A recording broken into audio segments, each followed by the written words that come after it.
What's up, guys? How's the audio? Can you hear me? Can you hear Greg? Let us know because we're going to get rolling.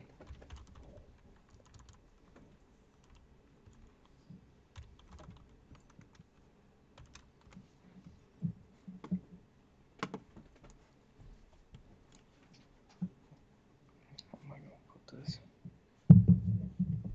Let me know how the audio is, guys.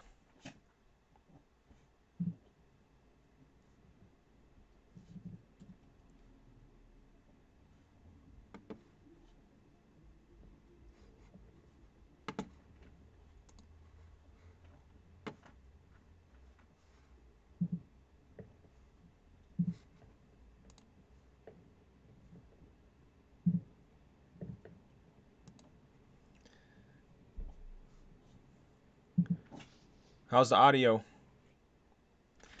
Not getting much feedback because because ain't many people in here yet. Mm.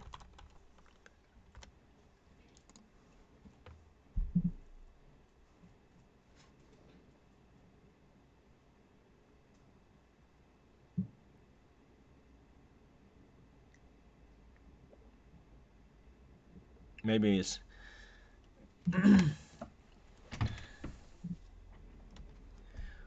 There we go. That's what I wanted. you see it. Yeah, I can see. I got this stream up. I can see it. I just popped the chat out so I can just have that. And then, Yeah, let me see.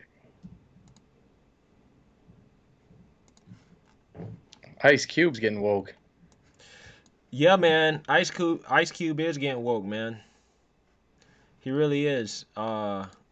He apparently met with Trump Really? about his black plan for America, and essentially what happened was is that black Twitter got mad at him and they felt like he was a traitor basically Just for meeting with Trump? just for meeting with Trump. Yeah, Remember they did that with Kanye real early on? Like, I think that was before Trump even got in office. He was the president elect at the time. And then he had went and met with Trump at Trump Tower, and they made a big deal about it. And basically, they did the same thing to who else? Steve Harvey, I think. yeah. I mean, basically, if you black at this point and you associated with Trump at all, you get blacklisted from the community. Even though Ice Cube is not necessarily a Trump supporter or even a Republican, he's a guy that's looking for answers, so to speak. Yeah, and he's didn't he put out a tweet a little while back where he said something that just sounded like basically he was criticizing Democrats. And I don't know if it was a couple weeks ago, but I remember he had a tweet where he basically said like they need to see what Democrats are actually doing for them or something along those lines. Yeah, yeah. No, he did put out a tweet where he's been kind of going after the Democrats because essentially they haven't been doing anything. They've been selling this idea that they are, the party for black people, and that the Republicans are so bad, and that, they got all the answers, but yet at the end of the day, they're not doing anything. Right. And he actually had um, he reached out to both parties about his plan, and I don't know if you're familiar with Hotep Jesus, but Hotep Jesus had put a funny tweet out there. He was like, he met with the Democrats and they blew him off. He met with he reached out to the Democrats and they blew him off. He reached out to the Republicans and he got a meeting. You see what the difference is. Right. Of course.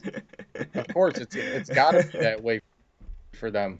You know what I mean? It's like I think they're running scared right now. I think they really are because it, all these polls, man, no matter where you look, when you go into the internals, you see, okay, Trump got, let's say, 8% of the black vote back in 2016. Any of these polls, it's 12 to 20. Even like Florida, it's 15, 16%, 14%. So if he's doubling that right now, and then you'll see something like it says 10% of black voters undecided. And I'm thinking, at this point, which black voters are, that's a high number for even regular polls. The general public, it might be 4, 5, 6%. So if they're saying 10% of black voters are undecided, I'm thinking at least half, if not all of those, are going for Trump. Because if you don't know if you're against Trump by now, I think you're going for him and you just don't want to say it. Especially black people, they're hesitant more to admit that there's a Trump supporter. Even white people are scared. So, you know, Yeah, man. No, I agree. I think that, I mean, the thing is, Ice Cube is just an example of it doesn't matter what the nuance is, it doesn't matter what the reasoning is. It's all about, do you align with this team? right, And the thing is that Ice Cube is clearly saying, listen, guys, like, I'm not aligned with the Republicans or the Democrats. I just want to align with whatever party is going to do good by us. And that's it. right, And I think that what a lot of people are missing, and a large reason why I'm conservative and why I support the Republican Party, is because at least with the Republican Party, they haven't done everything right by black people. Let's not act like they've been, great for us. No, but at the same time, they're willing to listen and to reach out and to actually extend a hand and say, hey, we actually want to listen. We want to sit down with you, have a conversation, get to know you, and go from there. And I think Ice Cube experienced that. And I think he worked directly with the Platinum Plan for Black America, with President Trump. And a lot of people just get mad about it because they just got this linear mindset of, if it's not Democrat, then you're selling out. And really, they don't understand that the celebrities that are supporting the Democrats without actually thinking through why you're supporting them are actually the real people that are selling out. right. And the biggest problem is that Democrats, like I've said before, they're about talking a good game, and they think everything's based on race, not just some things, everything. And the Republicans kind of look at it as just a non-issue, really. And they know that the issue in the black community is get more jobs, get more investment in the community, right? Those things are going to help. But the Democrats just want everybody to believe it's only because of white people or it's only because of Republicans that things are going poorly. And if you're already starting out not recognizing the real problem, it's impossible to get a real solution, right? If you need to know what you're dealing with, and the Republicans know, hey, it's about jobs, it's about uh, family breakdown, it's about investment in the community, it's about crime. Yep. And the Democrats just say, no, no, all that stuff's happening because the system's racist and white people are just against you, and all those white people are Republicans. Yep. Absolutely. And they try to, I mean, they try to make it a race thing. And I think that's probably the biggest um, aspect of it, is that if you align yourself with Republican or you claim to be conservative, then you're automatically aligned with white people. And I think that's what holds Right. people back. And that's just playing into the Democrat narrative of, you know, it's white versus black, or the Democrats are the party of black people. And it's just not true. It's not true today, and it's also not true historically. It's just not true. And Right. a lot of people just get caught up in the race narrative, and that's why I bag on the race narrative so much, because it's so harmful and it's so counterproductive for the black community. You gotta sometimes evolve your mentality and your thinking outside of just, black and white. You got to look more along the lines of, okay, whose values align with our values more? Is abortion actually good for the black community? And we'll probably talk more about that when we get into the Supreme Court stuff. But, like I said, does abortion actually align with the black community? Is the push for, LBGTQ, pushing that on our community, is that good for us? Pushing this hypersexuality on our community, is that good for us? Um, Government assistance, is that good for us? Incentivizing being married to the government, is that good for us? People never think through those type of questions, before they decide to vote and who to align with. And I personally, support conservatives and Republicans, because I think a lot of problems in the black community come from, you know, just we need to align ourselves with a party that has a mentality that we need first and foremost. And um secondly, we need to align ourselves with a party that at least advertises themselves as, trying to get out the way. Let's get the government out the way and let us do our thing, and then we'll go from there. Because the systemic racism argument is essentially that the government has set up this system to bring black people down and to, make it harder for us, and it is by definition racist. And if that's true, if I take your word for it, and I assume that's correct, then by definition we need to take less government. We need to take the government out of it. That's what we need to do. We need to try to have less government, because what you're essentially complaining about when you complain about systemic racism is the government. Yeah, and you know what? I was talking to somebody and they made a great point. Actually, a family member of mine, but in case they don't want to be named, I won't say who it is. But they made a great point saying that when you look at how people and groups in the United States have been treated over time, and that's, whether it's how Irish people were treated or Italians, or how Italians treated Irish people, or every group's had issues, right? But any group that's been a minority group in America, if it's as bad as they say it is, they could make it a lot worse, and it would be a lot worse. So if in other words, even now, let's say 70% of the country's white, they say that white people have all the power and that there's this systemic racism. If that was really the case, it would be how it was when there really was systemic racism, right? Like Yeah. when you're talking about Jim Crow or slavery, that that's what they did because they had the power to do it. So to think now that there's these systems that they already can predict the race of a person without knowing in advance just because of the outcome, to me that's racist itself. Like they say a test that they give or something is racist. Well, how could a test possibly know the color of a person that's taking it? Whether it's to get into police or to become a fireman or whatever it is. So they believe that it's possible to design something like that and it can tell which race people are. So that kind of defeats their whole argument to begin with, to say that there's no difference and whatever, but yet people are capable of doing something like that. So they just talk in circles to make everything racist. And really, you and I have talked about this before. They're doing a disservice to people who are trying to make it, because they're telling them your hands are already tied. You can only go so far. The playing field's not level. And what incentive do people have to try? It's basically telling you just give up now because you're being held down and you'll never make it. Yeah, yeah, I agree with that, and I think that people really spend too much time talking about whether or not systemic racism actually exists or not. And my mentality to systemic racism is this: we can have a nuanced argument about whether or not it actually exists. I mean, because I think there is some things out there that may suggest that, okay, for example, right, like we all know the thing about the resumes where, if your name sounds black, you may be less likely to get callbacks.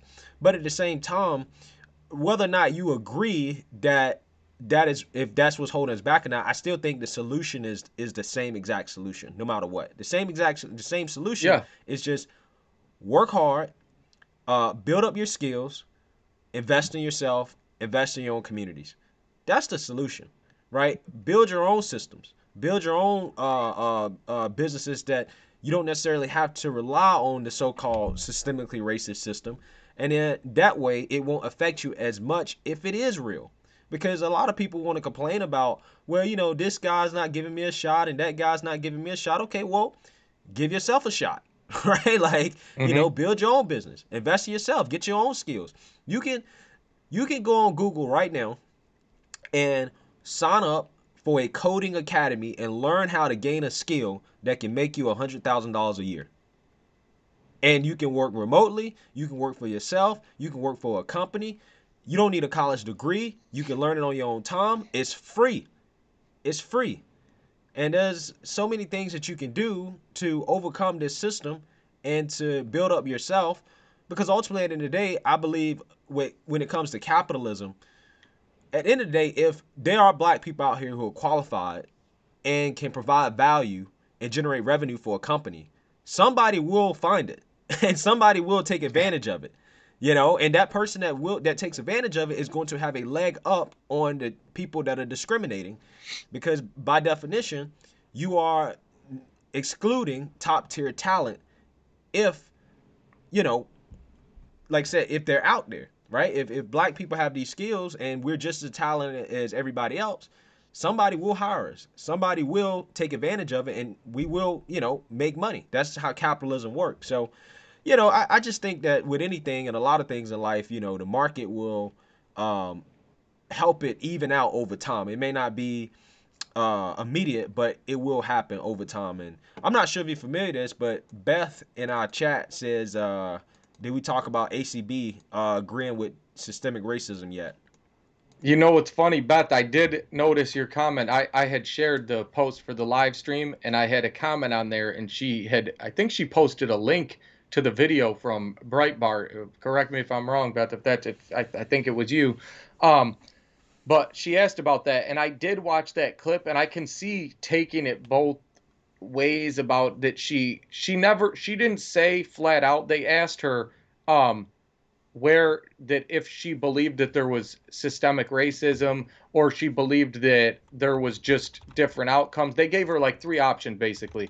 And what she said was it's obvious, or that basically anybody who saw the George Floyd footage, that was racism. So I don't know that she was saying the country as a whole, but she did seem to say that specific incident was racist. And that kind of took me back a little because I still, I don't know how to put this, but I still don't see that. Like, I see it as a terrible thing. And I don't know if any evidence has come out that this was because of George Floyd's race, but it was terrible no matter how you slice it.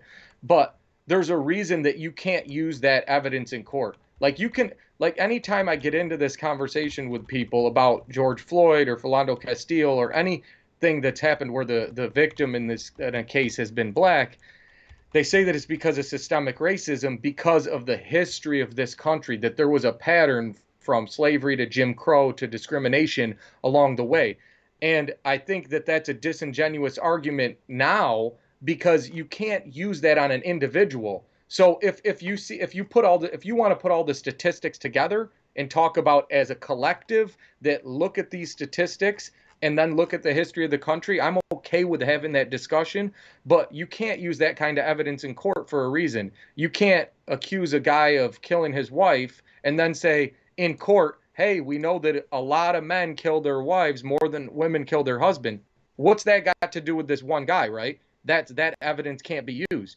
You could only use it if you say this guy's killed his past three wives. Now you can use a pattern. So in this case of Chauvin or whatever the name of the officer was with George Floyd, if you could say, hey, he's done this to three other black guys, or he's beat the hell out of some guys for no reason, and you have a pattern with him, then I watch that tape. Yeah, I'm going to say this guy's got to be racist because he's only doing this. But to take this one incident and say that the entire country's past is somehow tied into his behavior, that's ridiculous. And there's a reason you can't use that evidence in court because it's not fair. Yeah, I agree with that, and I think that um, I think that's a big problem that comes up when it comes to these shootings and these killings and stuff, is that the first thing they want to point to is racism. Racism is like, you can't prove that this person was racist.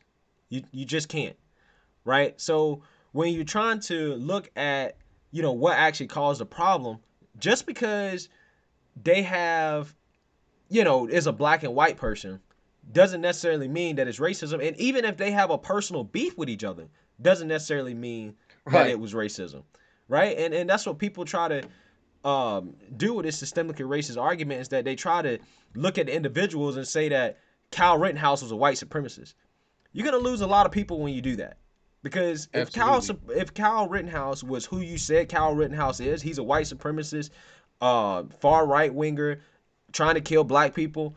He did a terrible job of it, right? Yeah. Like that night, Well, he it did was a two terrible white job. people, right? It was two white people, and the other person who got shot was white, right? It makes no sense to go there, and it's a pretty pathetic, really, that your mind goes there for everything. Like I get it. If you got a smidge evidence saying that there was something, like if somebody found a Facebook post from the officer with George Floyd showing something that he was racist, now I can see that. But if somebody tells me last night a white guy killed a black guy, the first thing that goes through my mind is, why did that happen? Was he sleeping with his wife? Did he owe him money? Was it a drug deal Yeah. gone bad? But the fact that somebody just says, "Oh wait, he was black and he was white," obviously it was racism. That's crazy to me. I don't think there's that percentage of people that are racist. It's not true.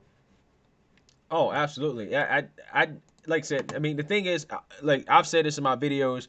I feel like the last conclusion I want to come to is racism. I will go down the list and figure out, okay, is it me? Is it him? Like, did I do something to him? Did I, like, did I run into him, or did I, do something that could have made that person upset or angry before I try to say that this person is racist. Right now, And don't get me wrong. I have had things happen in my life where you know it is definitely racist, but I don't try to apply that situation to everything, and I don't try to make that situation affect how I feel about other people, right? And white people as a whole. Um, and that's just, I mean, it is what it is. I feel like more people should do that. Some people, the main people that's calling foul when it comes to racism have never experienced any racism in their life. And I feel like the right. people that have experienced racism have probably been like, okay, I know what real racism is, and this little stuff that you guys are pointing out is just not, that's just not racism, you know? And you know what, Greg? It's important that you said that though, that you don't do that, and that's because if you chalk every interaction you have with a white person up to that, then you're essentially taking your own self-control away, and you take away your ability to create your own destiny in life, right? Yeah. So you're the type of person that knows. It's like right now what you're doing with your YouTube channel. You could sit here and never do anything. Like right now, look, we got 34 people watching. We had 400 the other night. But if we just say, "Hey, there's nothing we can do," then then we're gonna stop doing this, right? Yeah. And we're gonna be like, we can never make it. But if we really believed we could never make it, we wouldn't be doing this right now. We're trying to get information out, and we're hoping that we can get it to more people. But that type of attitude is a reflection of the person as well. Because some people want that. They want to be told why they can't make it in life so they can blame everybody. It's not just with race, right? Whether it's somebody who wants to lose weight, or they want to buy a house, or they want to get a new job, or whatever it is, the second you go to, hey, it's out of my hands, you've already defeated yourself. I like there's a I think it was Chantix or something, but it was some sort of drug where they were selling it to help people quit smoking cigarettes. And one of the people on the commercial says, "I could have never done it without Chantix." And I said, "Yeah, with that attitude, you're right. You wouldn't have, because you know what I mean? It's like if you already think you needed that pill, well then you already lost, right?" Exactly. Exactly. No, I 100% agree with that. I mean, again, you lost a race before you even started it. So that's why I just don't do it. I don't think it's good for that in life. I especially don't think it's good in the workplace, because in the workplace, when, the first thing you want to do is chalk it up to racism, is, why you guys are not, why you not succeeding or whatnot. That's, you're never going to move up, right? Like, that's just how it is.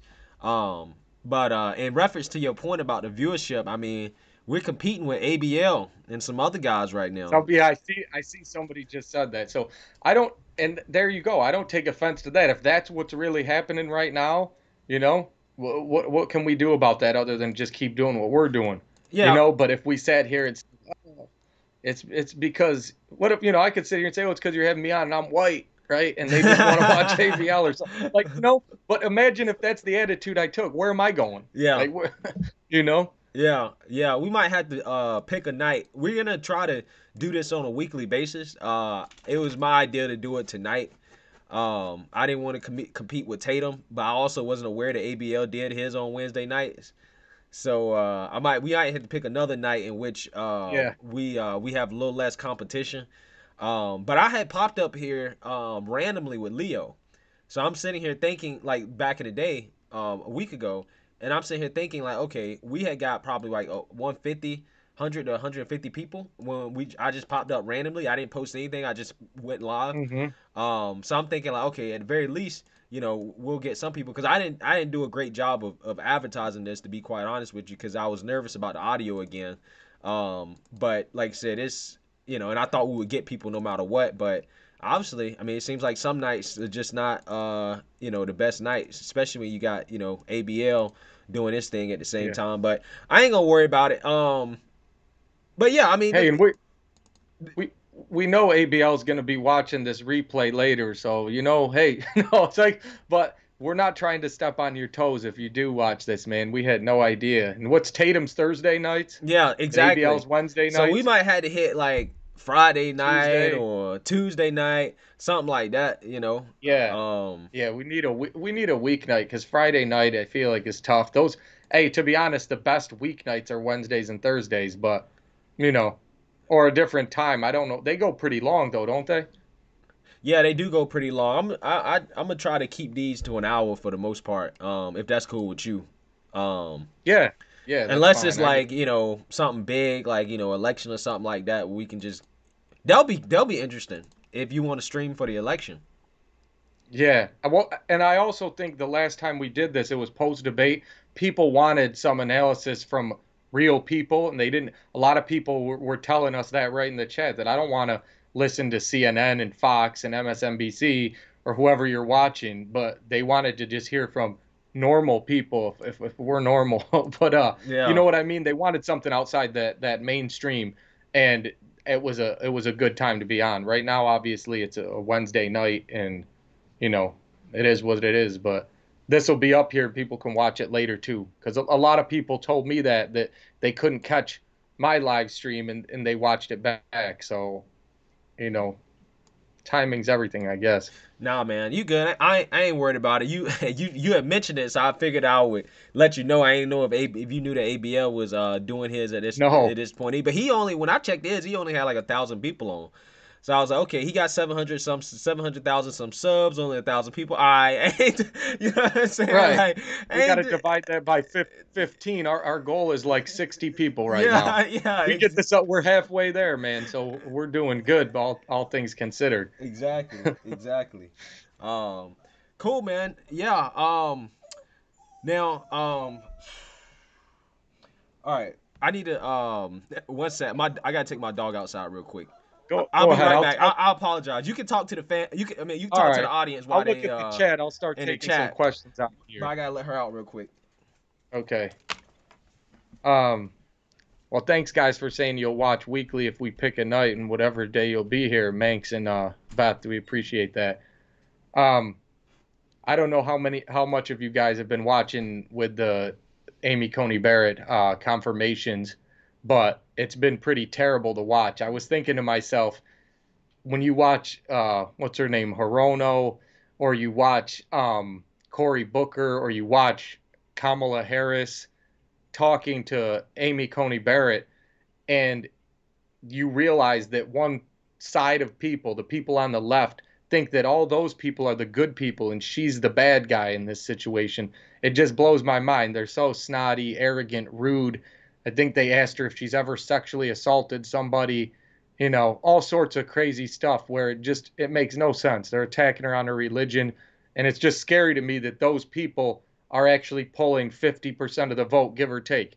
Whether Biden wins the popular vote or not, it's just crazy to me that people think those people are good people because they were treating her terribly. Let's see, I'm going to try and take one of your questions now here. You guys allowed to talk about the news from those whistleblowers on Benghazi? How does that work? We can talk about whatever we want, but obviously we could get shut down for saying certain things. I've seen that happen to a lot of people. I think I saw one with Crowder. He was saying something they didn't like. They took down the live stream and then they deleted it altogether. They shut it down and then deleted it, so you couldn't even see the replay. So it's tough to say what we can really talk about or not. Anybody else who's just tuning in now, hang in there. Greg's coming right back. He had to let his dog outside, so don't get discouraged. He is here. I'm not Black Conservative Perspective. Um, let's see, Trumbralian.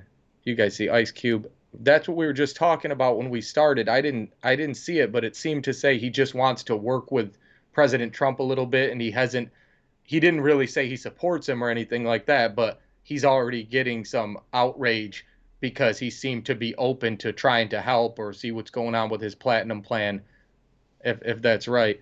Um, Yeah, they were tough on her. She's impressed. Commie tube, of course. Yeah, if you guys haven't noticed, last time people were actually subscribing to me in here and then getting unsubscribed within a few minutes. So I was getting crushed, and I still have been. I've been shedding subs. So anybody who's here, throw me a sub. I'd appreciate it. Greg, I'm doing a little advertising while you're gone right here. Little hype for my channel. Um, Make America debate again. Let's see. Trump didn't make them crazy, he exposed them. Yeah, no, you're right. That's the kind of people they've always been. Oh, there he is. Greg's back now. Um, Greg, the perfect timing because I wanted to bring something up that I think was funny. Mm-hmm.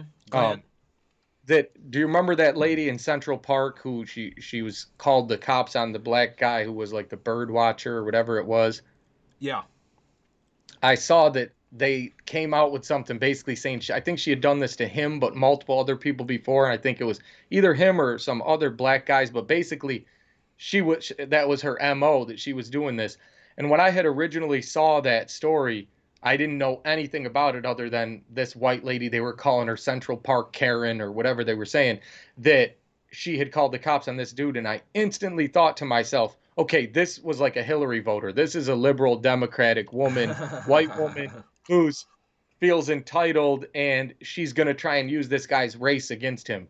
And that's the thing. These situations more and more exposing them. That some of the most racist people I've ever met in my life are supposedly liberal Democrats. So you just put them in the right situation and their true colors come right out.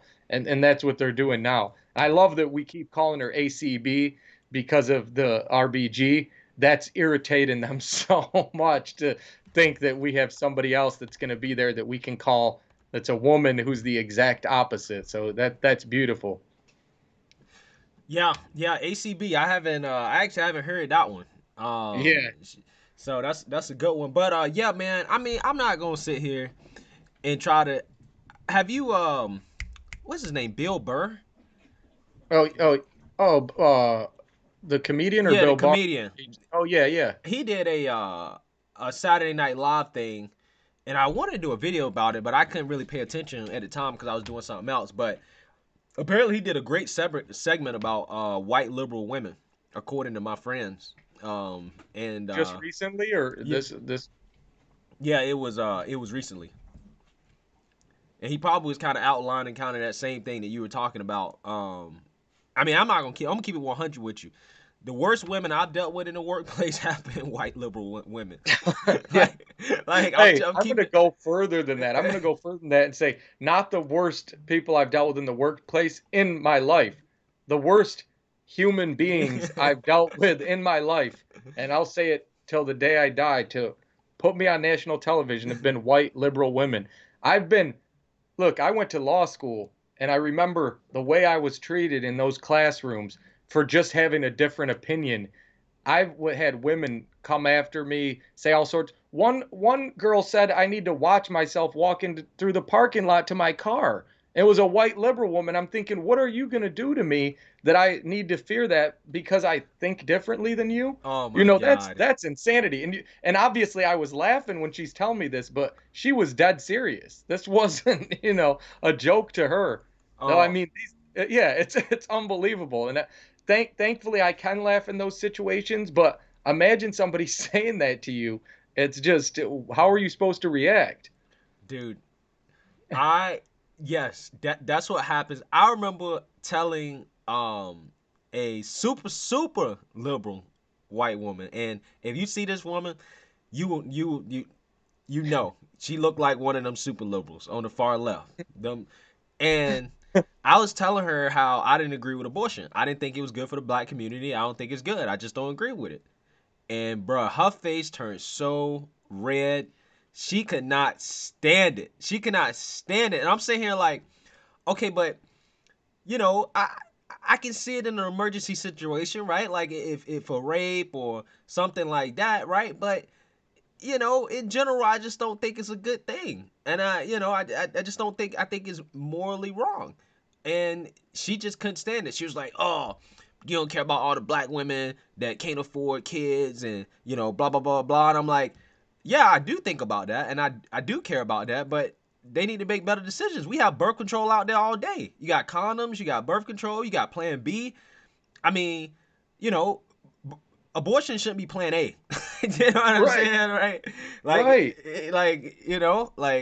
And I think that's what my issue is.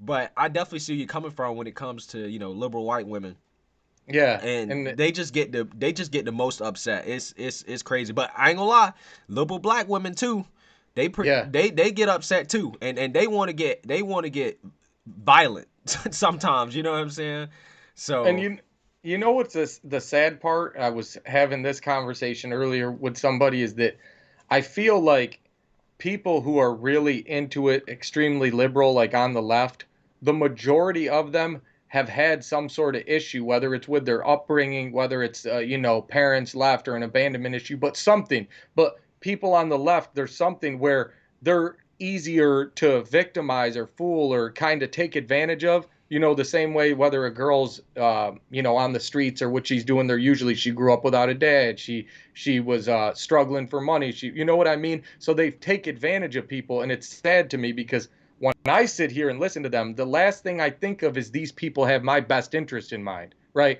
I listen to them and I'm like, Schumer, Pelosi, any of these people, all that's going through my mind is, wow, they're doing anything they can to play people, to tell them, don't worry, I this is for your own good, I know better than you, I'm going to help you. And to me, they're just making victims out of that whole side. When we say sheep or sheeple or whatever, that's immediately what I think of, is that it's a group of people who needed some sort of positive influence in their life and they didn't get it and they got sucked in to this. And it's sad to me to think people could fall for that. oh yeah, it's the daddy complex, where it's like the government is now the daddy, and Nancy Pelosi and all the other Democrats come through and say, hey, you don't, there's no fathers in your home because we took them out, and now we can take care of you as long as you continue to vote for us, and that's just kind of how it goes, Yeah. and that's been the story since the civil rights era, honestly, and it is what it is, but I think more people are waking up to it.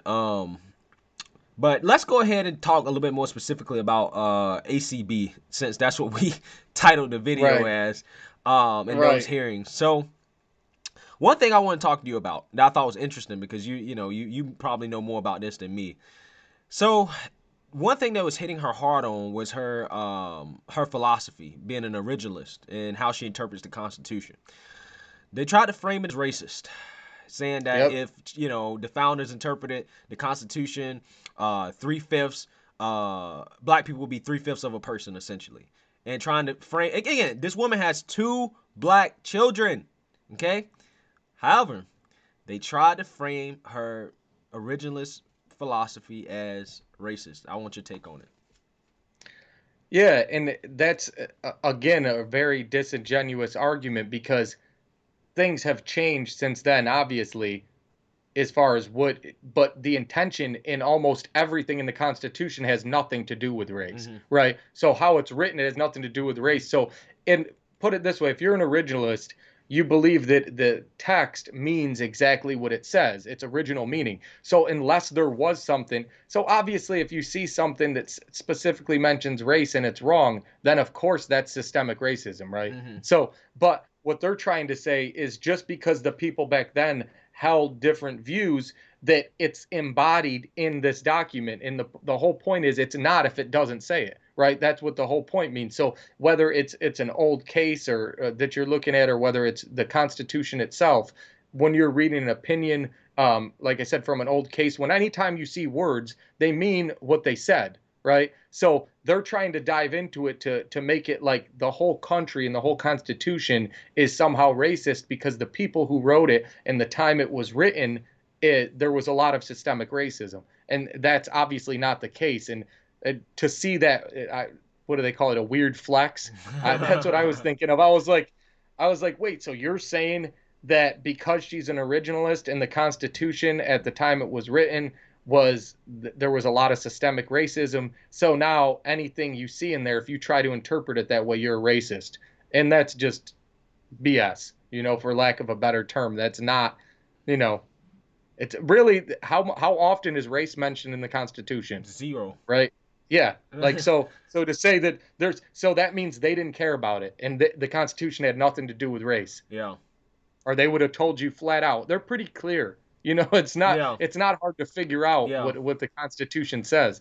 That's why it's crazy when you see some of these opinions on the left where they take something and they totally spin it and make it say, hey, what they really meant, and because the Constitution's a living document, it should mean this and it should mean that. And what she's saying is, no, it just means what it says. Yeah. You know, No, it's crazy. my take on that, and again, I don't have a legal background, so I'm just completely bull spitting, right? You know what I'm saying? But my take on that is that I feel that the Constitution was written in a way that is kind of vague for a reason, right? And I think that is vague because, and I think it's vague because they knew that times would change, but that doesn't necessarily mean that um it has to transform radically, right? It doesn't mean that Well, the words transform. It means that, okay, that's why I don't have a problem with the originalism thing, because it's like, if you interpret it word for word, there's nothing racist there. You can make the argument that back at the time it was meant to benefit rich white men, but a lot of things were meant to benefit rich white men back in the day. That doesn't necessarily, but the words in and of themselves right, are not necessarily targeted. You see what I'm saying? Like, it's not like rich white men can only own land, or they're the only ones that right. can own, guns. They're the only ones with freedom of speech. That's not what it says, you know? No, So that's why I think no. that originalism argument is BS, because it's just one of those things where, I think they try to spin it as, well, since it was, some racism going on during that time, then that means that, she's interpreting it from a racist lens. And it's like, I can disprove that right now, because she has two black kids that she's adopted. Yeah. She didn't have to do that. You know what I'm Well, they saying? turned that into racism somehow. They said that maybe she took them, there was still family that wanted them, or she did it for a prop, and you know, and that just shows you where their mind's at. That the skin color of those kids matters more than the quality of the life that they're gonna have with somebody. That why should they be with a white woman if there was somehow some uncle in Haiti that could have took them in? Maybe this is illegal. Maybe and instead of just worrying about are these kids getting a better life, you know, and to think this lady was somehow illegally taking kids without any evidence, it's like with Kavanaugh. He was a date rapist or something with, it was all bogus, just totally assassinate somebody's character on a hunch. Yeah, I 100% agree. And some of the questions that she was getting was just ridiculous. Like, I remember, it was a senator or a congressman from Hawaii had asked her about a question about her sexual history or something like that. Like, do you know exactly what Yeah. the question was? Hirono, I think, said to her, has she ever sexually assaulted somebody? Has she ever made sexual advances on people that were unwanted, but she What? did it anyways? Yeah, all these things. And I was thinking, why don't you just come on and ask her if she's ever killed Somebody. somebody? Have you ever robbed a bank, Miss Barrett? Have you ever? The lady's impeccable. She already went through a Senate hearing recently, a confirmation hearing to be on the Court of Appeals, and you have the nerve to talk to her that way. It's just it's classless, really. Yeah, no, it is classless. And, I'm sitting here, going over these highlights. And I'm like, what is the point? Right? Like, what is the point of asking these questions? What are you trying to get at? And at one point, they asked her, what do you have on your notebook or whatever? What are you writing on your notebook? And you taking any notes? And she holds up the notebook and it's like nothing on it. Blank. And it's just the title. And it's just like, what is the end goal here? Because we already have the votes. We already know that she's going to be confirmed. We're going to have the votes. Cory Booker went on a long monologue about, well, we shouldn't be doing this, and we should be trying to fight COVID and all this. And I'm just so sick and tired of the Democrats trying to use COVID as an excuse for everything. Because you know what? I do agree with you. We should be trying to pass a stimulus package. So you need to go ahead, stop whining and crying, confirm, and then so we can go home and now you can work with Nancy Pelosi and get this stimulus package passed that she obviously is not trying to pass. Right. That's what you need to do. Don't cry to me about COVID.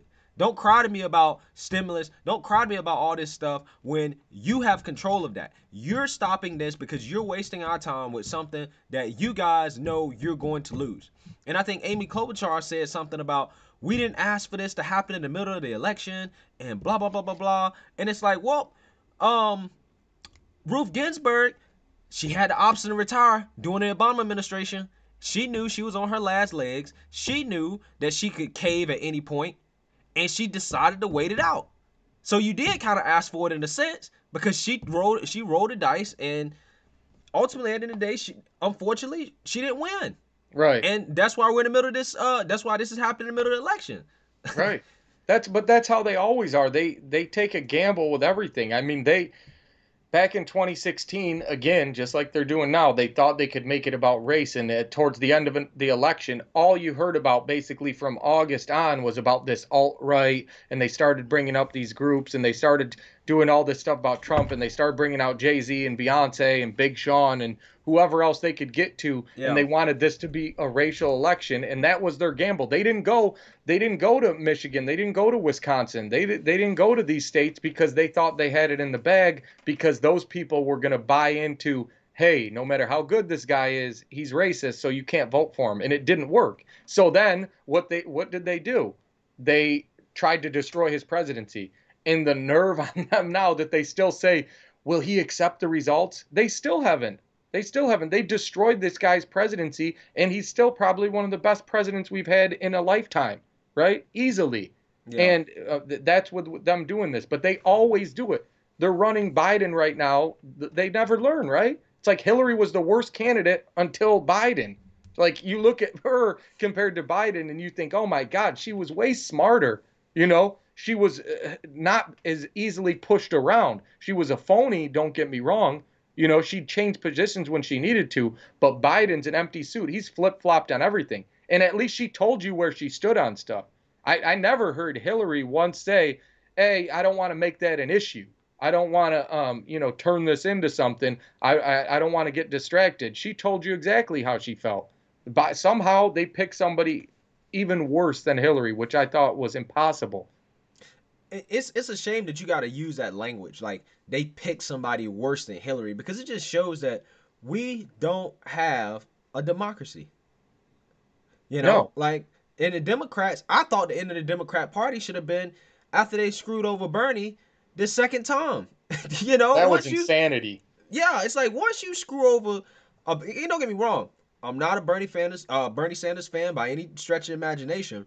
But you can't lie. The dude had a major grassroots movement. He had movement. He had Absolutely. support. Now, his constituency, the people that vote for him, they don't necessarily show up to the polls. But when Super Tuesday was coming around, it was apparent that this man was going to win. Until the Democrats all of a sudden made all the moderates drop out, Pete Buttigieg,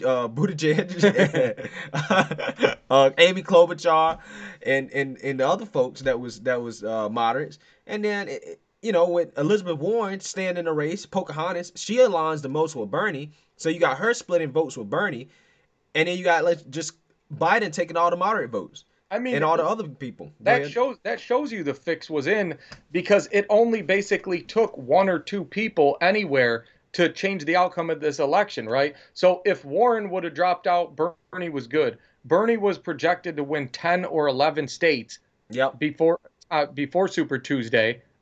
He was projected to win them on Super Tuesday. And then what happened was everybody dropped out strategically in order to give the election to Biden. I mean, when you look back to New Hampshire, he was like 5th place. He got 7% of the vote.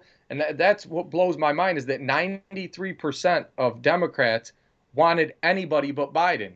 And then he ended up being the guy, right? Like, at least with Trump, you knew he had the plurality the whole time. It was always 25, 30%, 20, with a big field. You had 10 plus people and Trump was still pulling that all day. And as it went on, he was getting more and more. You knew he was the guy. And that's how it seemed to be going with Bernie. It's like, say what you want about people's age or anything, but Bernie was a lot sharper than Joe Biden. He's a lot more authentic, and he had a lot more energy behind him. So the fact that he didn't get it is ridiculous. They set that up terribly, and that's what I mean. They self-sabotaged. Now they're stuck with Joe Biden. And who if this pays off for them, I'll be disgusted. Yeah, yeah, I 100% agree. I just don't understand how you can know these facts and then continue to support this party. But back to ACB. Did you see where they had asked her about Trump basically what did they call when the president was it he when they're trying to say Trump was committing crimes and then he I'm missing the word off the top of my Pardoned or yeah, pardon himself. Exactly, pardon right? himself. When they was talking about, Yeah, she asked him, could the president pardon himself? And she's just like, dude, I can't answer that question. I'm a judge, right, right? Like, right. I can't Yeah, speak on that that. could be right. Exactly. She's not supposed, and that's what they were trying to get her to do, some sort of trap game where they're asking her about things where her answer was consistent that that's not something I can talk about right now because there's cases before me that could show that I have some sort of bias and that's not what I'm doing. And really, there's not supposed to be some litmus test where you ask people how they rule. It's basically supposed to be, well, you say that you're going to do what you believe is best and follow the law, abide by the Constitution. That's really what it comes down to. And she made that clear. And what they ended up doing is what they always do is turning this into a circus. You had Cory Booker come out multiple times and they asked her if she was a if she condoned white Oh supremacy, yeah, oh my you know, God, or, she and has they said black it, kids. yeah, right. And that's what they're asking her. Do you but let's make sure she's not a white supremacist. And And Trump's a neo-Nazi with Jewish grandkids and a Jewish daughter. bruh, Cory Booker really, this man, I don't know. He might be. Nah, I ain't gonna say it on live. Let's just put it this way. I think he got a lot of estrogen. I Yeah, think he got a lot of estrogen. Put it that think way. he's a little sweet feet. Yeah, he might be a little. He might be a little sweet. He got a little bit too much sugar in his Kool Aid, bro. Like I'm gonna keep it a whole buck with you. But um, when he asked that question, he asked it as if like, oh, thank God you can admit that you're not a white supremacist. And I'm like, dude, you're so disingenuous. You're so fake. Because you Yeah, know damn well that you've heard President Trump denounce white supremacy 1,000 times. And I'm just sick and over and tired of this over. game with the Democrats. I'm sick and tired of it. Man, stop trying to act like you guys are morally superior to everybody else and then turn around and lie to my face about something I know you're lying about. Right. I mean, the whole Trump white supremacist thing just shows me how disingenuous these people are, how they keep pushing this on people. And the left, I mean, it's their fault because if the left is stupid enough to keep believing it and not do their own research to see how many times this man has denounced white supremacy, honestly, it's their fault. But I'm sick and tired of the people that I know what the facts are, trying to distort them and trying to keep playing this game that we already know it's just BS, man. And it really bothers me just to see them keep doing it because it's like, dude, he's done it 1,000 times. I don't know how many times. Dude, he's got to wake up in the morning and be like, I'm not a white supremacist. And Right. go, Every day. use the bathroom, take a shit. I'm not a white supremacist. I mean, does he? Right. You know what I'm saying? Like, Right. He's you got to know? check in. He should have one of those things set up on Twitter where it's the auto publisher. So every day at the same time it comes out. His 9 a.m. tweet where it says it, and that still wouldn't be enough. You know what they'd say? It was at 9:01 today, and that was a dog whistle to the community. Let him know Yeah, they told him to do it at 9 a.m., but he did it at 9:01. yeah, There's nothing he can do. And that's the part that if once the right realizes that they always try to get you to bend, whether it's on a bill, whether it's on some sort of position that they want you to take, and the second you give it to them, they destroy you, right? So they're just waiting. It's like a Trojan horse for you to come in to say, let's just share some of these thoughts, put these in your mind, pretend you share those with us, and once you let them in, they destroy you. They're not looking to help you in any way or make you look better. And then you ruin yourself, really. I don't think you should try to negotiate with them at this point because their whole plan is to take Trump down, right? So you really can't trust anything that comes from them. Yeah, yeah, no, I 100% agree with that. For sure.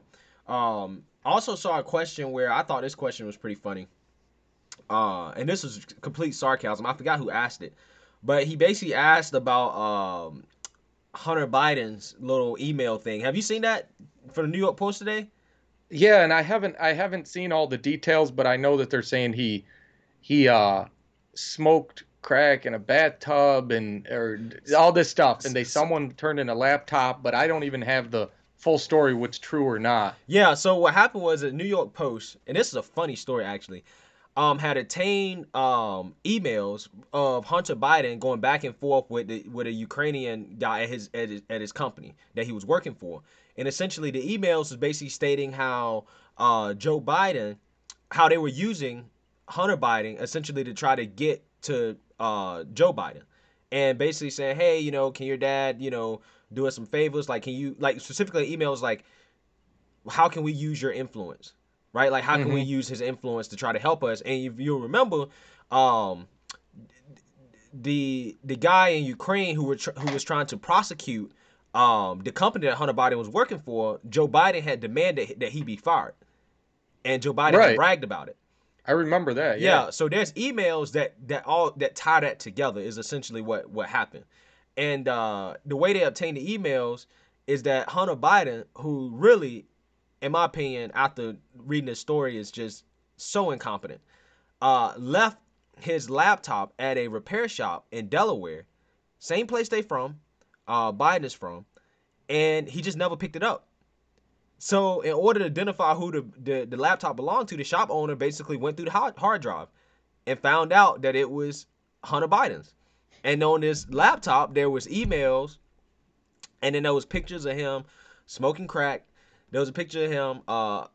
And some people say it was meth, but I'm gonna say it was crack because that's what the article says. So he's smoking crack while having sex or doing sexual acts. So there's pictures and video of that apparently, um, and other stuff on the laptop that he had, and then apparently they had leaked that stuff to Rudy Giuliani, and some other people that was connected basically to the Republican Party. I'm forgetting all the names off the top of my head, but that's essentially how it got leaked. And I did a You know what video. I Go ahead. I was just gonna say, I just saw on Twitter that I think Don Jr. right before this had tweeted that they either suspended Kayleigh McEnany's account or did some or took her tweet down where she had shared a link to that story, and they said that the policy violation for Twitter rules that she had broken were that they won't post any information that came from a hack, and that must have came from what happened with WikiLeaks. Because now this is a way for them, and Podesta's emails too. This is a way for them to protect the left. So basically, what they're saying is if this information came from any method that we disagree with, that regardless if it's true or not, we're not going to even talk about it on the merits. We're just going to say you can't share this information now. And that's crazy because this isn't like a courtroom, right, where you say there was an illegal search or we came up illegally. This is giving information to the public. Why will they allow people to publish leaks from the White House, right? Leaks of could be classified information, anything that damages Republicans, that's fine, right? But then they can just point to their policy here and say, "Hey, you shared something that it's questionable where the information came from." And now they're denying the public that information. That's ridiculous. Yeah, man. Yeah, and to me, I'm afraid because this is, I feel like an attack on free speech, and I effectively don't believe free speech even exists anymore. To be quite honest with you, I mean, let's be real. I mean, if you fly a Confederate flag, you're probably gonna lose your job. If the right person see it or the wrong person see it, however you want to define it, you're gonna lose your job. If you say the N word, if you're white, you're probably gonna lose your job. If you tweet something where you support Trump, especially if you're a white male, you support Trump and you work at a liberal company, you're probably gonna lose your job.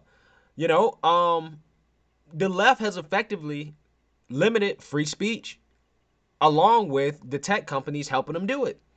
And that's what scares me because it's at the point now where, you know, you can't even post an article without social media companies, and Facebook was doing it too, not just Twitter. You can't even post an article without them saying, "Oh, we fact checked this and it's not right, so we gonna remove it." I mean, I've heard of my videos being removed from Facebook that people have Yeah. shared on Facebook.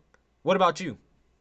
Yeah, I've actually it started with I had done that with a video I did on Dr. Fauci, hydroxychloroquine, whatever, but I started to notice in the comments on Facebook where people saying this is no longer available. Then some post I shared, they were saying this information is could be false. There was like a warning and it blurs it out.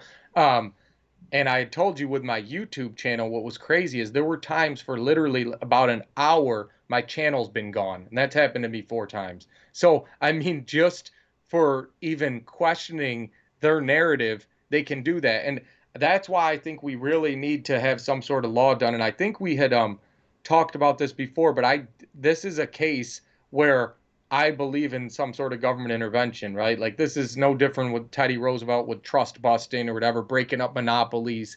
That the the stranglehold that Google with YouTube and Facebook and Twitter that they have for information and how it's shared is just too much, and that they can be the arbiters of this stuff is just too much. That they manipulated the 2016 election by millions of votes, and they're doing it again now, and it's worse.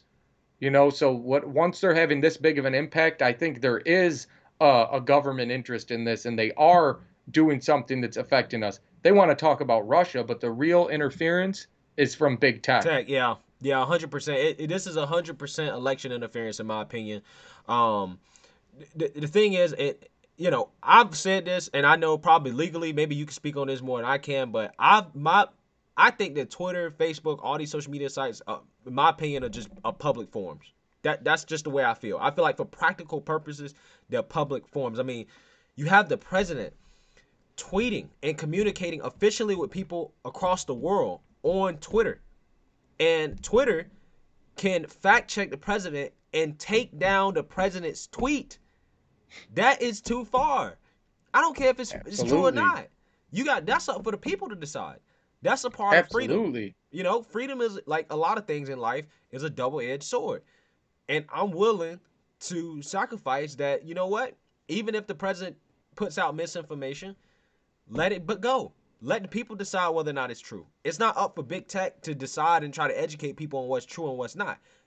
We have more than enough resources and tools to fact check anybody that tweets anything on social media or posts anything on social media. And that's just what you have to deal with. That's a consequence of free speech. It's not your job to come in and try to police that because you feel like, something's right or something wrong. And half the time the stuff y'all fact check, it's partisan.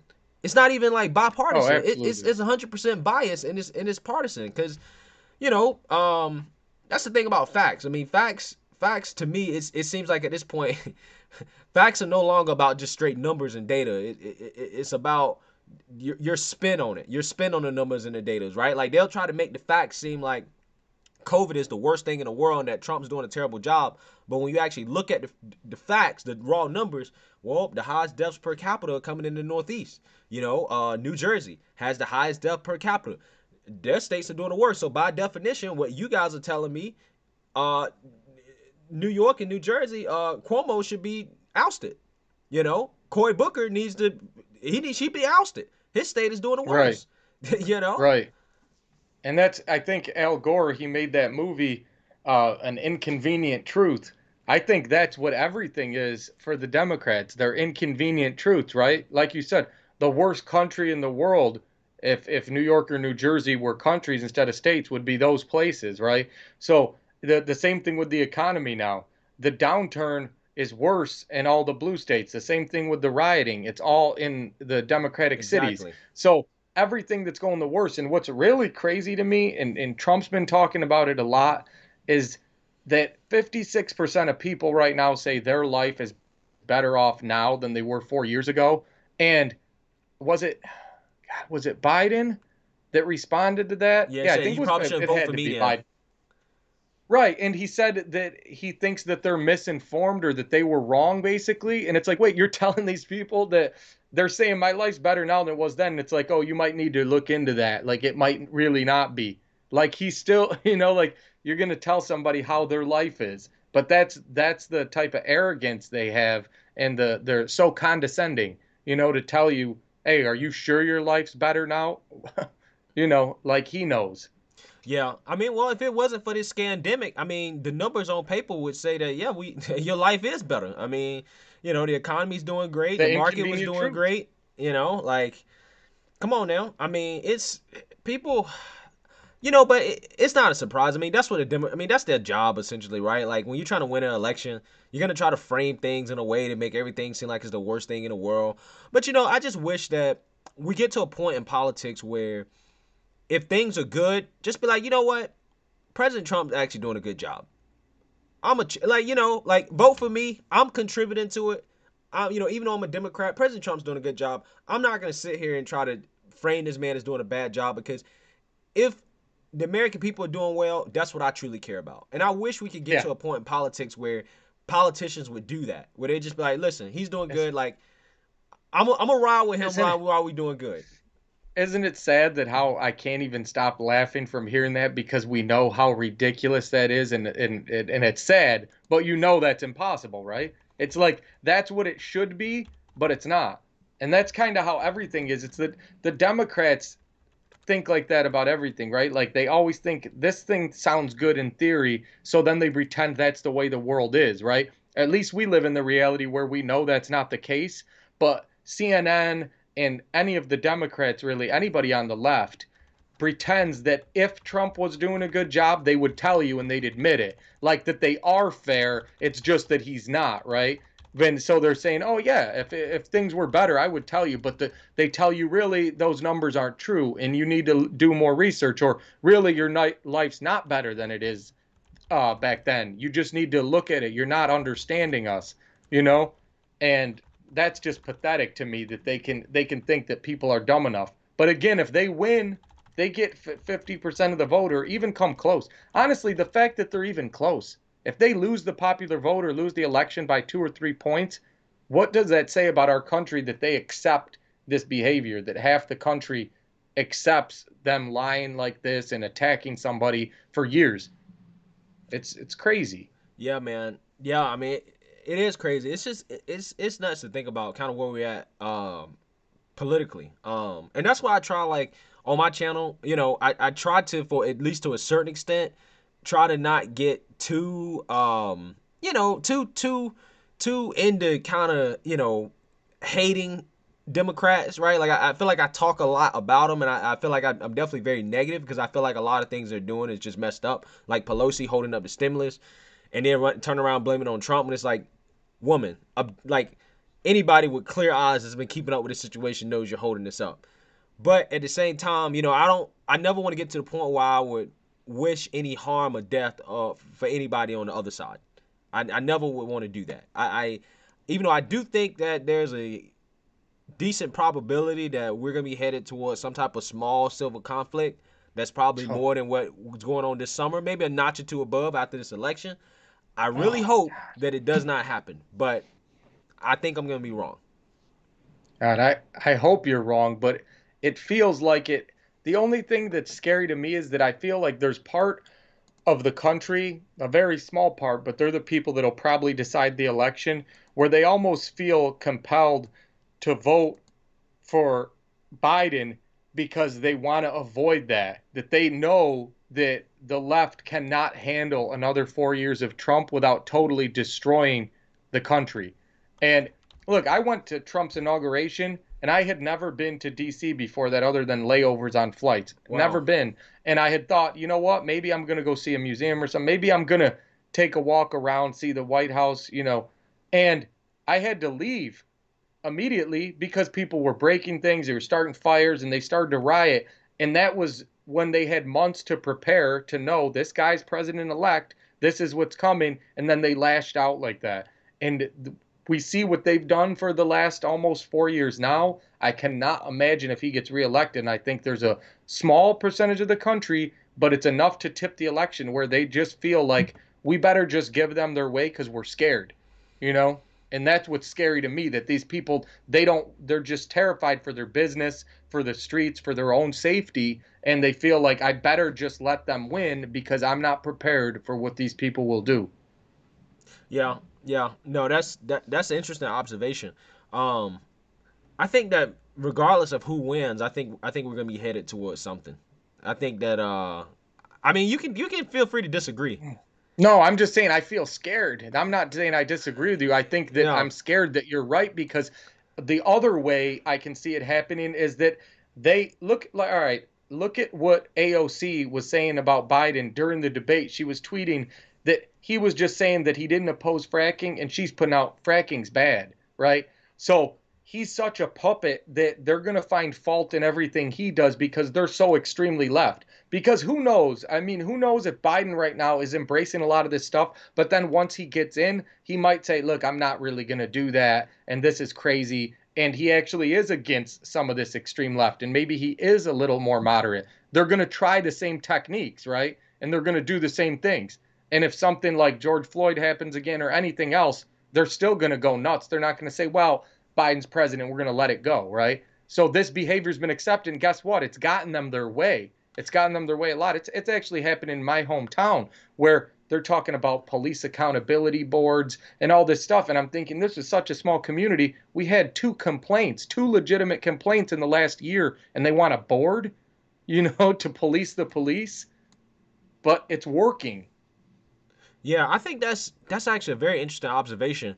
What you said about if Biden comes in, if he wins, which I hope he doesn't.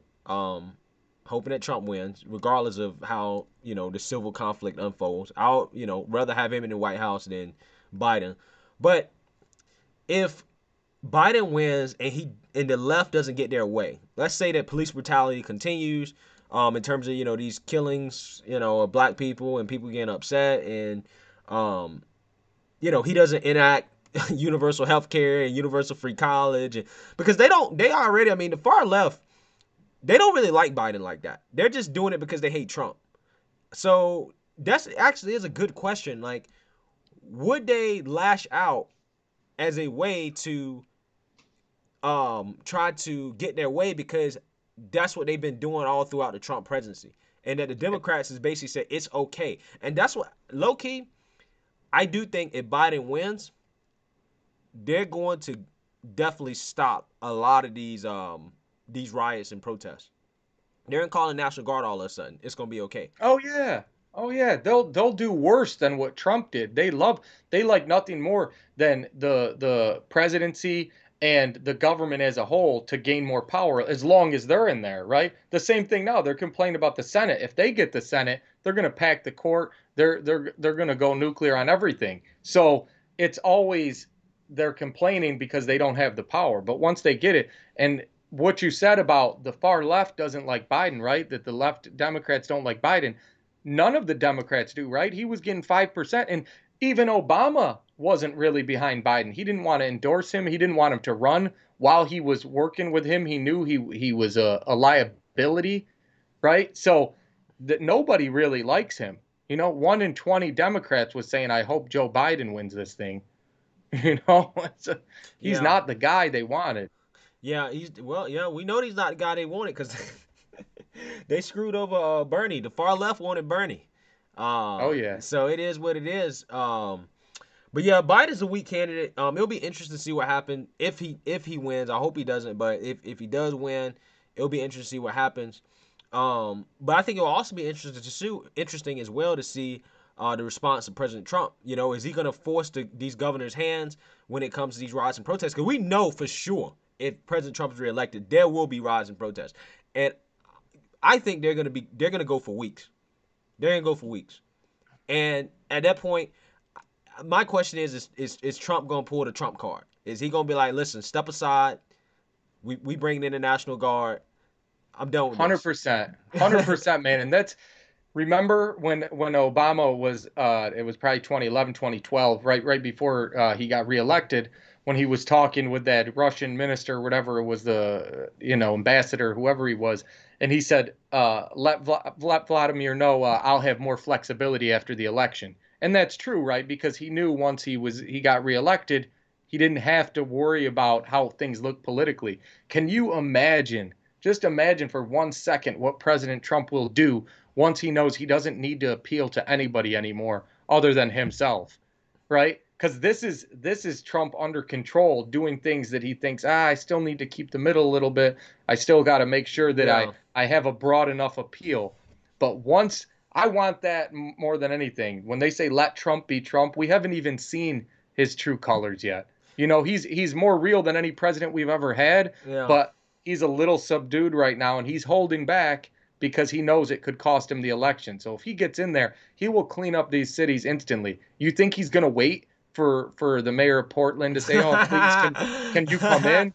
He's going full steam ahead. Yeah, yeah.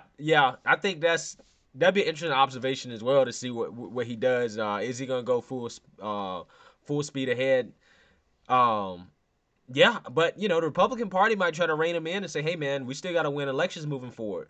Yeah, but um, but do you think he cares, gives a damn what the Republican Party Party, thinks? He yeah, knows what they did to him. he knows what, yeah, because they they, try to Bernie him as well. A lot of people yeah, forget that yep, they yep.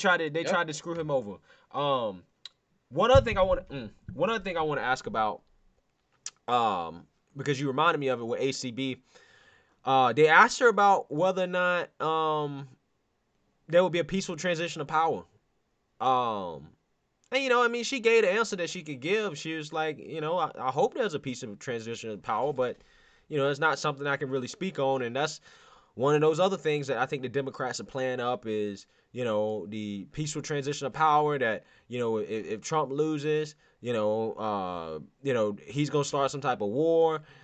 Quite honestly, I think Trump is flirting with the media and kind of playing with them a little bit because he knows how upset and angry they're gonna get. But honestly speaking, man, I think if he did lose, I don't think he would make that much of a. I mean, I think he definitely make a fuss on the way out, but I definitely think that he would just be like, you know what, I'm 70 something, like I'm rich, like let me just go to Mar-a-Lago and just live the rest of my life and just be done with it, you know? Yeah, yeah, and I don't disagree with that. And I think the problem is that President Trump is so used to basically being a go-getter and getting some idea in his mind and chasing it and being an ambitious guy that he doesn't accept defeat well, and that's why he's Yeah, gotten so much success, you know? So I think that if he did lose, yeah, he's going to be noisy about it going out. But the problem for me is that I feel bad that there's part of it that he thinks if he doesn't get reelection that he's failed, right? That if he doesn't get reelected that somehow he's failed.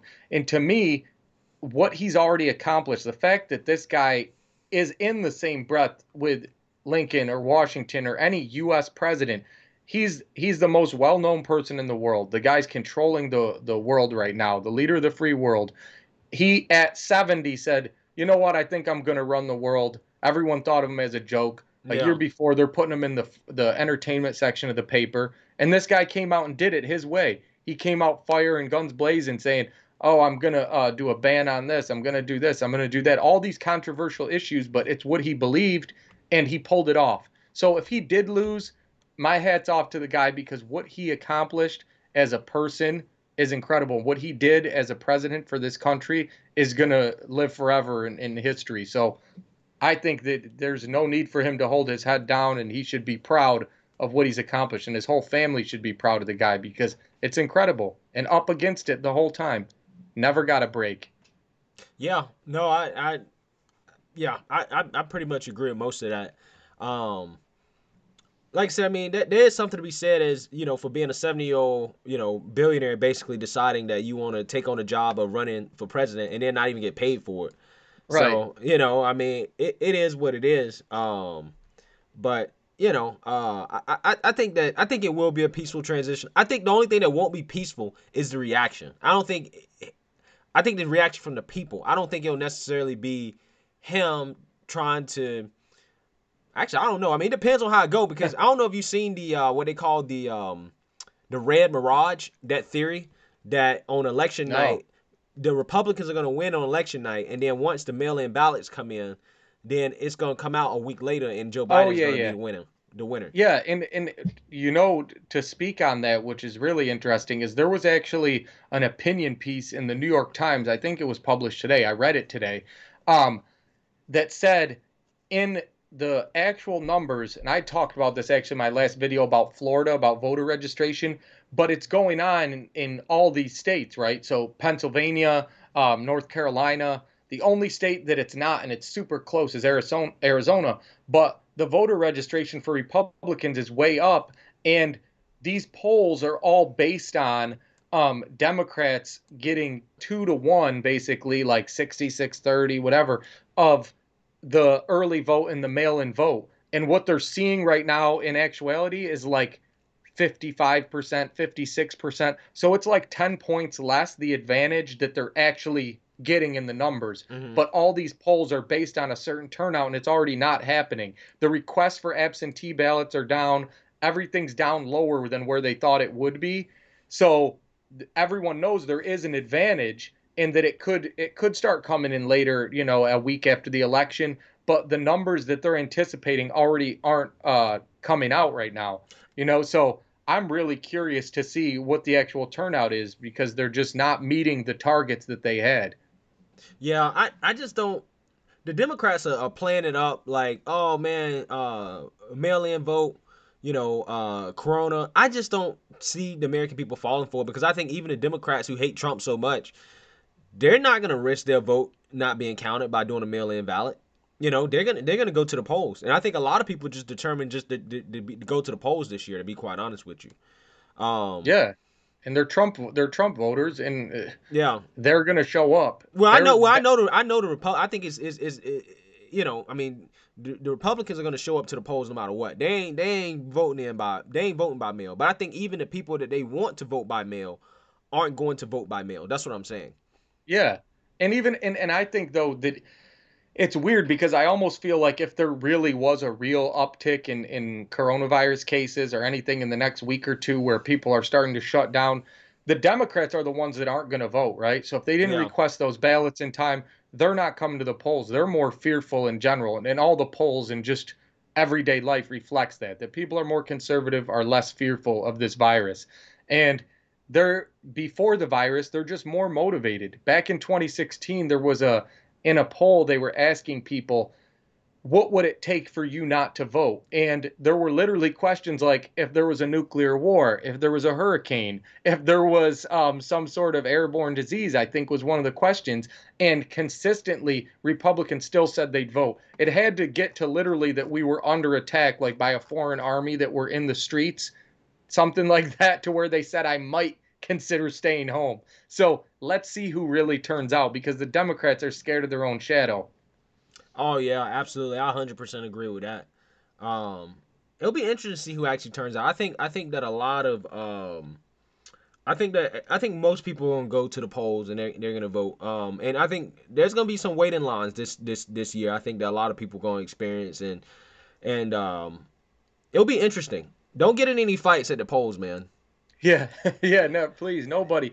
And don't underestimate the hate that there is for President Trump, because sometimes in these cities, like I saw, I think in Philly, these long lines for voting, and I was thinking to myself, they got to be Trump supporters, because the Trump supporters are going to wait that long to vote, and I don't want to delude myself into, you know, underestimating how much these people hate President Trump, and that they might sit for 10 or 12 hours to go vote against him, just like Trump supporters sit for 10 or 12 hours to get into a rally or sleep overnight. Maybe they're as determined to vote for him because of the hate, but I think at the end of the day, the love for Biden's definitely not there. There's no Yeah, excitement. yeah, yeah, and I think that plays into kind of what I feel like I've been saying about the strategy, trying to separate the far left from Biden and make him choose. Do you align with the far left or do you not? Because if you don't, those people, again, you can see even with Bernie, for as much as the Democrats screwed over Bernie, again, a lot of his constituency just don't vote because they're young people.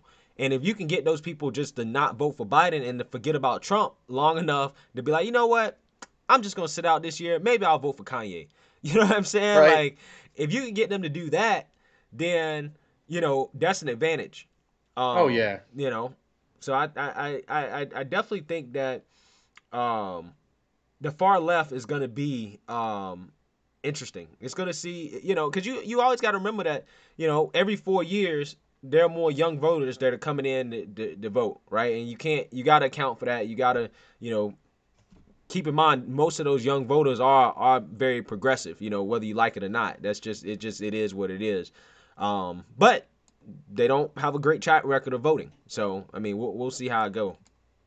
Yeah, and one last point on that voting, when I was telling you about all those numbers about the registration, Yeah. I forgot too that I read that the non-college educated white males that were a big factor in the last election, there has been a huge percentage of those new registrations that are that exact demographic Oh, besides. So really? not only are they registering Republican, yeah, they're people that have never been registered and they're people who've never voted. You know, it's not that they switched, it's people that are just they've never been politically involved and it's happening now just like it did in 2016. Obviously, it's not the same level because a lot of those people are already registered now and they're Republicans, they're going to vote, but there's a huge percentage still that it's happening again. So I think a lot of these polls are going to be off. And any of these state polls where you see they say Trump is down 2, 3, 4, 5, I think he's leading or he's going to win those states.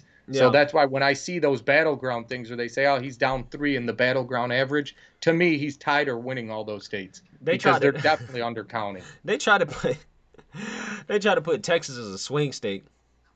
Yeah, like if that's the case, there is no election, right? Yeah. If Trump's losing It's Texas, just this isn't even. it ain't even an Why would election. And you know what? It's like I said about the hydroxychloroquine. Like if it worked and the president knows that and he's got a team of doctors, then he's going to take it. And he said he was taking it and maybe he did take it during this virus. But the point is, um, if the internals were showing anything like that, you would not see him having rallies in Minnesota or Michigan or Pennsylvania. You know what? When he starts doing events in Texas, I know he's lost the election. You know what I mean? If they really believed that Texas is on the line, how could he possibly win states that are traditional blue states if he can't hold Texas? But he's Yeah. not there, They, And how is Biden going there? is, Like, yeah, is is he Biden is even he campaigning in Texas? right? Yeah, That's is he actually a great campaigning question. anywhere? Is he Yeah. campaigning? Hey, They trying to did throw South Carolina in there. Apparently Lindsey Graham's seat might be up for grabs. But see, even that, I guess I could see because there's a lot of dislike for Lindsey Graham. Like, look, I Yeah, liked I'm when he not a started fan of him out that firing. much. Yeah, and he had done a great job in a lot of these hearings, and he has a lot of rhetoric. But let's not forget, he was trying to do everything to stop Trump, and I don't know that he really likes him. At least Ted Cruz, I believe. I believe that Ted Cruz's politics are so important to him as far as being a conservative guy that Trump basically accused his dad of being on the grassy knoll or killing Kennedy, whatever, and put up pictures about his wife saying she wasn't attractive or something. He took a shot Oh at the my guy's. God, I Remember remember that? that. Yeah, But wow. I believe he's fully come around and that he supports President Trump and he knows how important it is. And he isn't secretly hoping that Trump loses. But Lindsey Graham, I've never been sure about. And I think that a lot of Republicans even say, you know what, let's get somebody new. So he might lose that support and he could lose to a Democrat because of it. It happened in Alabama. Granted, it was a special election, but still, what's his face? Jones got elected in Alabama. Yeah, Come on. yeah. That's wow. Yeah, I mean, it'll be interesting, man, to see what happens. I just don't understand how what's beyond me is how people like Ilhan Omar are gonna, keep getting reelected. You know what I'm saying? Well, I know this is her first. I think this was her first or second year back up. And I'm like, bro, she get reelected. I don't know what's going on because Minnesota Minneapolis is basically being ran into the ground. I don't understand how people like her can continue to get reelected after all the things that have come out about her. So voting is weird, man. It's really weird. Yeah.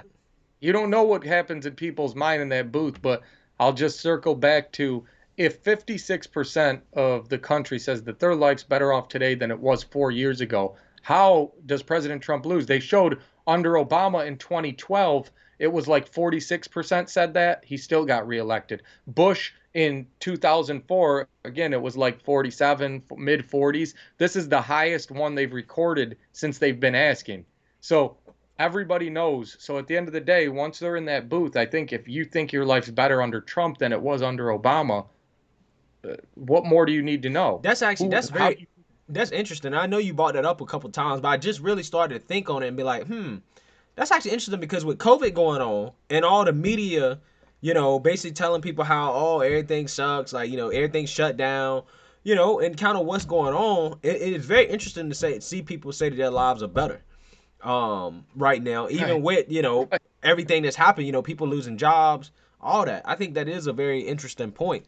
If they're still saying that, maybe that's people that do low key support President Trump. They just don't necessarily want to come out and be like, I'm voting for Trump, which could Right. be a lot of people. It remains to be seen. Yeah. And then in that shy Trump effect is still real. The same pollster, that Trafalgar group that had predicted Trump winning Michigan, that they had him winning these other states, Wisconsin, Pennsylvania, they said that it was about a 6 to 7 point effect in those states of the shy Trump voter. And they said that it's just as much, if not more now.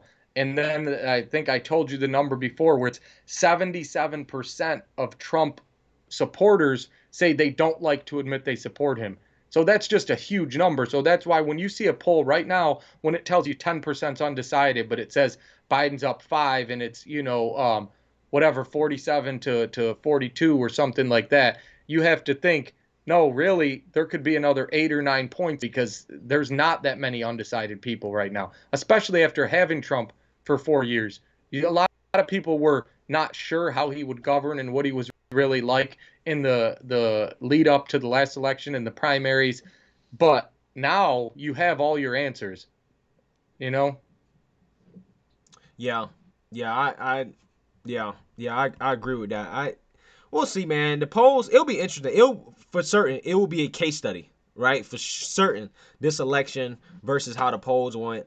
Why is my OBS messing up? Hold on, Yeah, I just saw that. I just shrunk into a little thing in the corner. dude. And then I downloaded XSplitter before doing this, and I was like, do I want to test this out right now? I was like, nah, I'm gonna go with what I know and hope that audio is good. So this time we got the audio up and running good. So hopefully, it's straight. But I definitely gonna test out something else because OBS is really, I think it's too unstable. But last thing I want to bring up, and that's because it came from the chat, and I was reading this earlier today.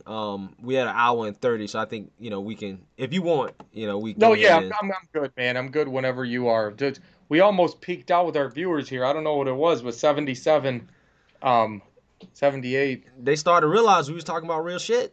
Yeah, and we're still getting here. This ain't over yet. Next This is, week and the next week. yeah, yeah. Yeah, I can't wait to election season, man. I mean, not election season, but election like Tom. Like, I think we definitely got to get a stream during that time. Oh If you yeah, down for it, put it that way. yeah. That's what people want. They want to see when things are really going on. So you know, and who knows? It could really be a week before we get results, and people might be on pins and needles the whole time. But I think the whole country wants this to be over with at this point. I want it to be over with too. Like honestly, I'm actually kind of tired of it. Like I just Yeah. want the next thing. Just whoever's gonna be president is gonna be president, and we can just deal with it from there. But I saw a comment from Morgan Gray, which is a good comment. I was reading about this earlier. Doug Collins, Republican from Georgia, has made a draft to remove Nancy Pelosi from the Speaker of the House position due to being mentally unstable. And I actually read that his memo, and I 100% agree, man. I don't understand how she can be two heartbeats away from being president. Right. I mean, It's she's unstable. Did you see that interview with her on CNN with talking Wolf about the Blitzer. stimulus? Yeah. Yeah, that was crazy, man. I don't even know the. Put it this way: if Nancy's at the point where she thinks that CNN is against her and they're biased, and she said they do I can't think of the word she used, but basically said they do everything to defend President Trump, like they're only there for him or something. And it was like, what? Wolf Blitzer? This guy's a huge liberal. And she told him like, all due respect, you don't know what you're talking about or something like that. That's she's got to go out to pasture too. She should be with Joe and Dianne Feinstein and all these people. Like it's over for them. You know what I mean? They gotta just give it up. You're in your 80s. Like go be with your grandkids and your family and just let it go. Like you're losing it. You know? Yeah, yeah, I 100% agree, man. I 100% agree with that. Like, it's just that interview to me. Just I don't understand how anybody can watch that interview and think like, okay, like the Democrats are acting in our best interest. It's just they're just not. and it's just one of those things that I'm just sick and tired of it. I'm sick and tired of her. I'm sick and tired of dealing with her politics. It's just it is what it is at this point. Yeah, it's terrible, man. Nobody, I don't think anybody in the country's happy with the way things are now. That's the thing. Like when you see the look, 56% of people say that they're better off now than they were 4 years ago, but the percentage of people that say the country's on the right track or the wrong track, a huge majority says wrong track. And that's because even though we're Trump supporters and we want him to get reelected, we're saying it's on the wrong track because we're seeing what the left's doing, what all these policies are doing to the country, what the political climate's like, right? So we're totally against the way it's heading that way, and then the people on the left are against it because Republicans are in power in the Senate, in the White House. So either way, you have, for different reasons, different people saying that we're on the wrong track, right? And it's like, because it's just so toxic, right? Yeah, yeah. It's very toxic, and yeah, I need a detox. At this point, honestly, to be quite Yeah, honest with you. Um, yeah. cool. Anything else you wanna talk about? I feel like we talked about ACB No, we quite a covered a bit. lot, man. We did. I'll just say subscribe. My name's in the link there, and I'm getting killed with subscribers. So I'll plug myself again here and ask you guys if you liked this to subscribe. And I'll be doing live streams, and hopefully once I get bigger, I'm gonna have Greg on my channel. But for right now, you know, this is the place to be for us, and we look forward to doing this again. Yeah, 100%. You guys subscribe to Mario. Um, and yeah, help him, with fight YouTube because he's YouTube is killing him more than they killing me. They starting to get into me. I Um, told, I knew this was going to happen. That's why I was shocked when you had those videos getting all those views. I was like, are they not listening? They just, because if somebody sits there and listens to these videos, whoever's at YouTube's going to press a button on you. You know what I mean? This yeah, girl's asking to put a link up for me. My name, I think it's in the description. You can just click it in the title, right? Um, uh, making. yeah. What I can try to do after is comment too in the comment section. But yeah, guys, it's crazy. Like I told you before, now it's even worse that in the last month I've had like 600 subscribers. In the month before that, I had 5,000, and now they're just taking them every day. So it's getting to a point where I'm losing more than I'm gaining because of how many they're pulling. Yeah, man. Somebody told me in my comment section how they were they were they weren't showing my notifications to like days or like a week later in terms of my videos. Oh So yeah, yeah, right, right. That's what happened with me too. And they're unsubscribing people. Remember our last chat that somebody yeah, said in the chat, literally in that moment we were doing the live stream, they subscribed, they were unsubscribed. Same thing. Most people never get them. They gotta go. And how hard is that with all the choices people have now between TV and internet and just other YouTube channels that they have to type your name in and search out your channel to see if you posted anything when they're getting inundated with notifications on their phone to watch other videos that YouTube wants them to watch, and they have to go search you out. It's tough, man. yeah. They said they didn't even get a notifications that Yep, we were live. yep. Oh, I'm sure. That's what I was going to say, man. I think yours are off because I just did a live stream by myself. I have a quarter of the subscribers you have, and I was holding 60 something people the whole time. And now we're on here with this many, and we never broke 80 people, I don't think. He That's said why I he was just, they saying that he thought you got banned. Sword work. yeah, of course. Now I was unsubscribed from ABL. Oh my, I was like, bro, I literally look at this dude's videos every day. Not even because I'm like, really trying to watch him, but it's like just to get ideas. You know what I'm saying? It's right. like, so I know I'm looking at him every day. I don't understand how am I unsubscribed from this man because I definitely watch this man videos every day. It's crazy. Oh man, this is terrible.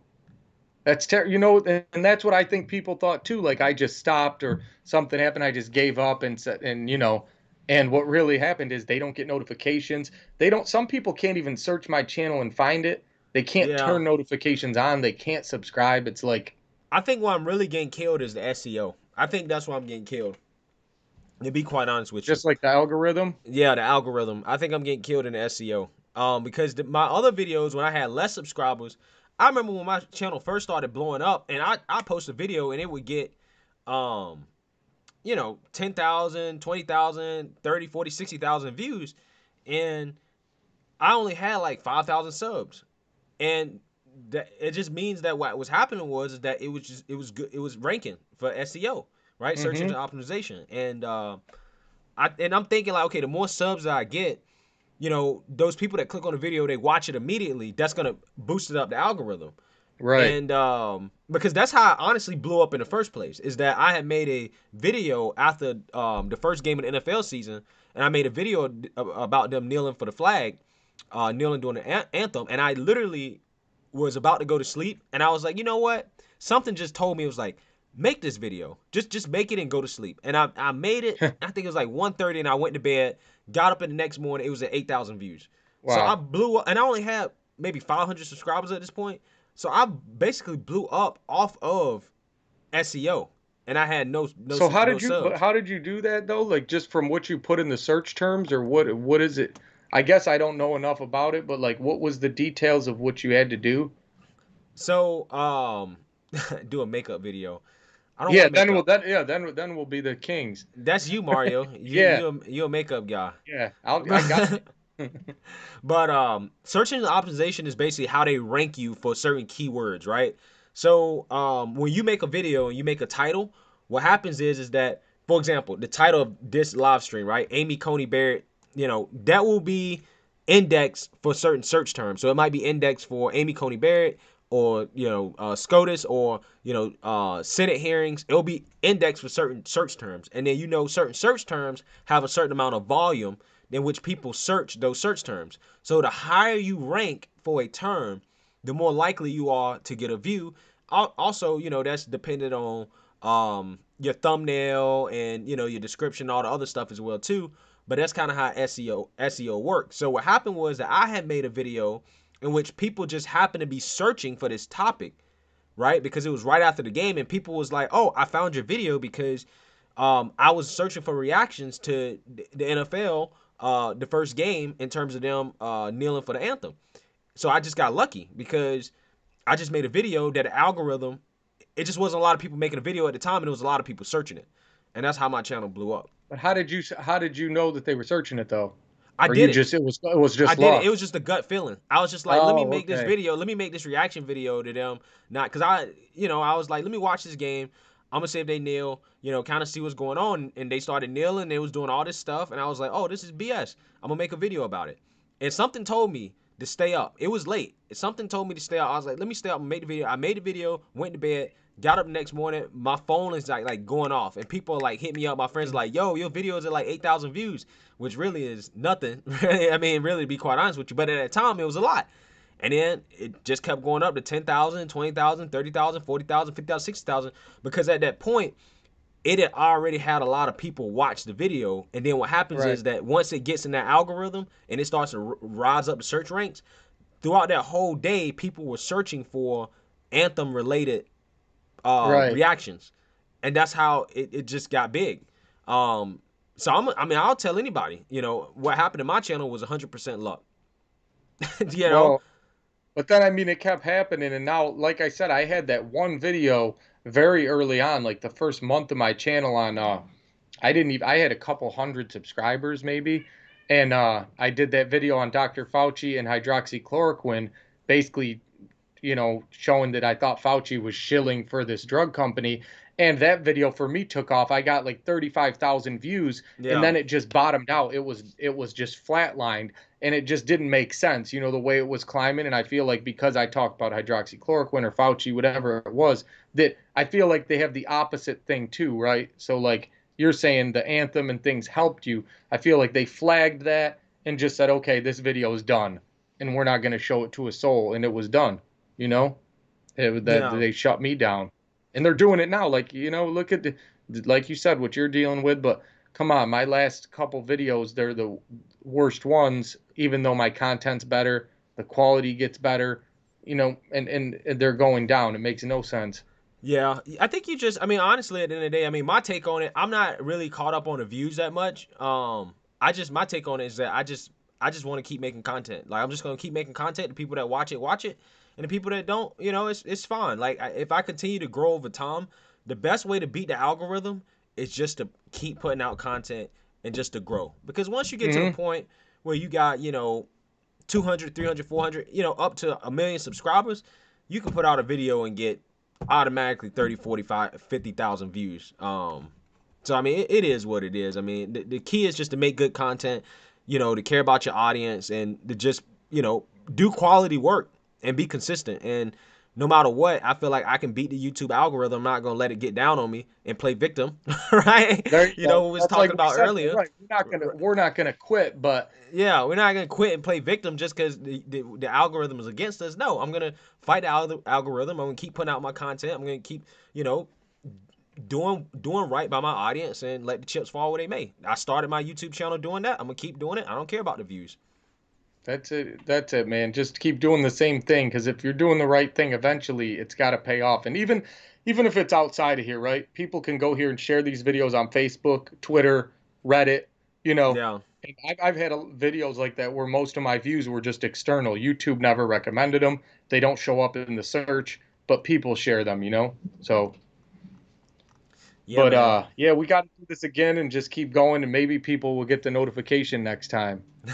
Yeah, so you Yes, can see even in the comment section, it's a little bit of buffoonery going on. So with the notifications and stuff, but it is yep, what it is. I'm not tripping.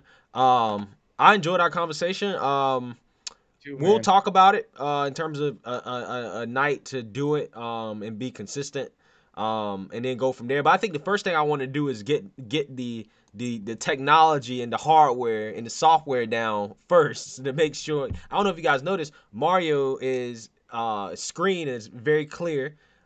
His quality is a lot better because he's using an actual camera. I'm just using a webcam. So, I just want to make sure we can actually, consistently stream good quality and then nail down a time where we can make it, consistent. So, Yeah, man. I just got one subscriber out of here, so let me thank him in the chat. But no, I agree. Let's maybe we'll try Tuesday or whatever. But whatever night it is, I think then at least that might really help us. Once we pick a night that people know just to tune in and they're gonna come check, because they're expecting it. Because if we keep doing this randomly, nobody's gonna get the notification. You know. absolutely. Absolutely. All right, man. Well, I enjoyed the chat. We'll be back next week and go from there. All right, Greg. Thank you guys for sticking around and chatting with us. And I look forward to doing it again soon, man. All right, man. Peace. See you later, man.